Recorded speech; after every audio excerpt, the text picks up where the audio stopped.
Morning sa ating lahat. At ito nga pala guys, at meron naman tayong umpisahan ng panibagong project.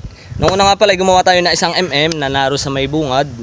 Tayo ngayon ay gagawa ngayon ng isa pang na kakambal niya. Kaya ibahin naman natin ang design niya. Gagawa natin siya ng ito guys, yung ganitong cup. Lalagyan natin siya dito sa ibabaw para medyo may design na konti. May iba naman. Tapos may iba rin yung kulay niya. Kaya guys, antabay lang kayo sa video at makikita natin ang pagkatapos niya. Siguro ngayong maghapon to matatapos si Kaya let's watch this.